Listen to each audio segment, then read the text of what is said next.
Welcome to एग्रीकल्चरपीडिया। नमस्कार दोस्तों, fundamentals of plant pathology की सीरीज़ में आपका स्वागत है। और आज जो टॉपिक मैं कवर अप करने वाली हूँ वो है history of pathology with Indian context. Normally जब हम पैथोलॉजी की बात करते हैं तो सबसे पहले हमने ग्लोबल कंटेक्स्ट पढ़ा पैथोलॉजी का, जिसके अंदर आप मेरा वीडियो चेकआउट कर सकते हैं, हिस्ट्री ऑफ प्लांट पैथोलॉजी के नाम से है।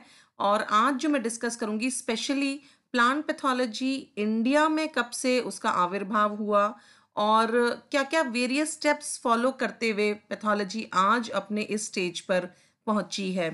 तो इंडिया में भी प्लांट पैथोलॉजी जो है मॉडर्न एरा में वैसे ही चली जैसे जैसे डेवलपमेंट ऑफ माइकोलॉजी चला, क्योंकि mycology means study of fungus. और जब हम पैथोलॉजी की बात करते हैं स्पेशली इन प्लांट्स, तो आधे से ज़्यादा डिजीज़ेस जो हैं वो फंगस के द्वारा कॉज की जाती हैं। सबसे पहले फंगल डिजीज़ेस पर ही स्टडी शुरू हुई थी, उसके बाद हमें पता चला कि बैक्टीरिया नाम का भी कोई प्रोकैरियोट होता है जो कि डिजीज़ेस कॉज करता है। और उसके बाद हमें पता चला कि बैक्टीरिया से भी छोटा कोई और माइक्रो ऑर्गेनिज्म होता है जिसका नाम वायरस होता है। तो study of fungus in India was initiated by Europeans in the 19th century। जब ब्रिटिश राज था उसी वक्त प्लांट पैथोलॉजी की शुरुआत हुई थी इंडिया में। और उस टाइम वो लोग क्या करते थे कि फंगस को कलेक्ट करते थे अलग अलग एरिया से और उसको सेंड करते थे स्पेसिमेंट्स को for identification of the specimens to the laboratories in Europe. क्योंकि उस वक्त अंग्रेज़ों के टाइम तक आधी से ज़्यादा हमारी प्रयोगशालाएं नष्ट हो चुकी थी और हमारे पास कोई बहुत अच्छी लैबोरेटरी इंफ्रास्ट्रक्चर नहीं था, इसलिए जो स्पेसिमेंट्स हैं वो यूरोप भेज दिए जाते थे।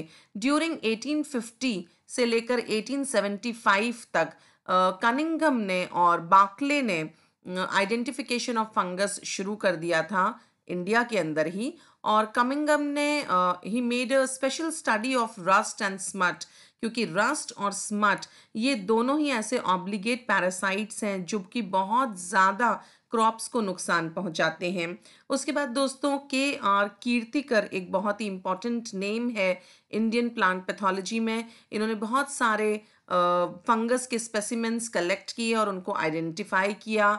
इनके साथ ही EJ Butler, who is also known as the father of plant pathology in India, उन्होंने एक बहुत ही एग्जॉस्टिव स्टडी को की शुरुआत की जिसमें उन्होंने फंगस और उससे रिलेटेड डिजीज इन दोनों को स्टडी किया इन 1901। और इनका जो कर्मस्थली थी वो थी इंपीरियल एग्रीकल्चरल रिसर्च इंस्टीट्यूट, जो कि पूसा बिहार में है।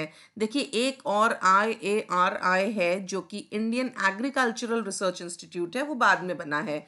और अभी भी अगर आप दिल्ली जाएंगे और किसी रिक्शे वाले से कहेंगे कि IRI ले जाओ तो उसको नहीं समझ में आएगा, लेकिन आप उसको कहेंगे कि पूसा जाना है तो वो जल्दी से आपको लेके चला जाएगा। तो जो पूसा है वो वहीं की तर्ज पे बनाया गया है। ड्यूरिंग हिज स्टे किनका, EJ बटलर का, ये 20 साल तक हमारी कंट्री में रहे और इन्होंने साइंटिफिक स्टडीज़ की हैं मोस्टली ज़्यादातर सारी फंगल प्लांट डिजीज़ पे उस टाइम इंडिया में जितनी भी होती थी। और जो भी उनके द्वारा डिजीज़ स्टडी की गई हैं वो पहली बार इंक्लूड की गई थी। उनके नाम मैं आपको बताती चली जा रही हूँ, जैसे कि wilt of cotton and pigeon pea, और बहुत सारी diseases of rice, toddy palm, sugar cane, potato and rust of cereals. उन्होंने एक मोनोग्राफ भी लिखी जिसका नाम था पाइथिएशियस एंड अलाइड फंगी, और एक क्लासिक टेक्स्ट बुक भी लिखी जिसका नाम था fungi and diseases in plants. और ये जो बुक्स हैं इन्होंने लिखी हैं 1918 में।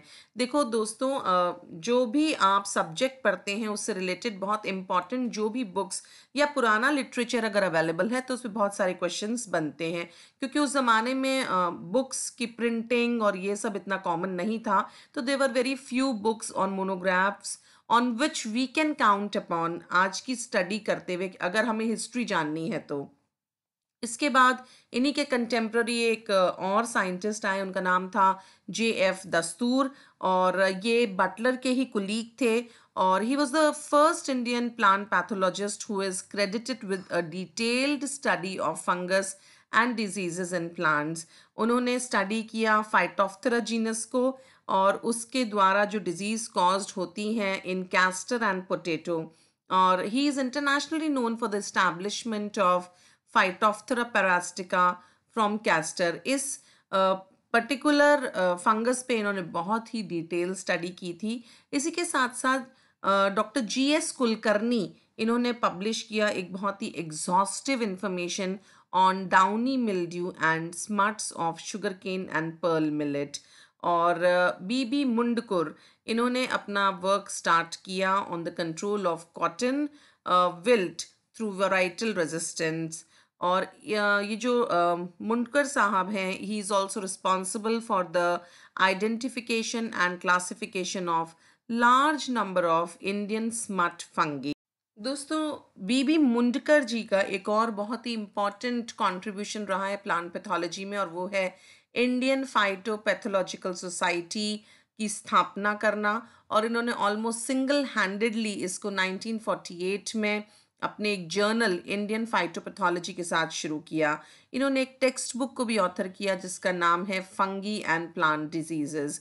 इन्हीं के साथ साथ 20th सेंचुरी के फर्स्ट हाफ में डॉक्टर KC मेहता, जो कि आगरा कॉलेज के थे, इन्होंने life cycle of cereal rusts in India इस पर काम किया। और डॉक्टर R प्रसाद ने डॉक्टर KC मेहता को ट्रेन किया था और इन्होंने कंटिन्यू किया रस्ट के काम को, और लिंसिड रस्ट पे इन्होंने बेसिकली काम किया था। और कंटेम्प्रेरीली 1953 तक लूथरा एंड सतार इन लोगों ने डेवलप कर लिया था solar heat treatment of wheat seed for the control of loose smut. और इसी काम को आगे बढ़ाया डॉक्टर SN दास गुप्ता ने। और साथ ही साथ उन्होंने ब्लैक टिप ऑफ मैंगो पे बहुत ही एक्सटेंसिव स्टडीज़ की। उसके बाद डॉक्टर TS सदाशिवम इन्होंने विल्टिंग इन कॉटन के मैकेनिज्म को स्टडी किया, जो कि होती है फ्यूजेरियम ऑक्सीस्पोरम की वजह से। और डॉक्टर MK पटेल, VP भिड़े और G रंगास्वामी इन्होंने पायनियर किया बैक्टीरियल प्लांट पैथोजेंस पर काम किया इन्होंने बहुत ही एक्सटेंसिवली इंडिया में। और MJ थिरुमलाचार इन्होंने एग्जॉस्टिव स्टडीज़ को कंडक्ट किया ऑन रस्ट एंड स्मट। और बहुत सारी एंटीबायोटिक्स इन्होंने बनाई जो कि इन प्लांट डिजीजेस को इंडिया में कंट्रोल कर सकती थी। उसके बाद दोस्तों, इतना सब काम होने के बाद प्लांट पैथोलॉजी एक मेजर सब्जेक्ट बन गया सारे ही एग्रीकल्चरल कॉलेज में, उन यूनिवर्सिटीज़ में, और बहुत ही ऑर्गेनाइज्ड रिसर्च कैरी होने लगी जगह जगह इंडिया में। तो दोस्तों, आज की वीडियो में इतना ही। आज आपने आउटलाइन एक समझ ली है कि किस तरीके से डिफरेंट साइंटिस्ट और डिफरेंट रिसर्चर्स का कंट्रीब्यूशन रहा है in the development of Indian phytopathology. अगर आपको इस वीडियो के कंटेंट पसंद आया हो तो प्लीज़ मेरे इस वीडियो को लाइक करिए, शेयर करिए, कमेंट करिए और मेरे चैनल को सब्सक्राइब करना ना भूलें। धन्यवाद।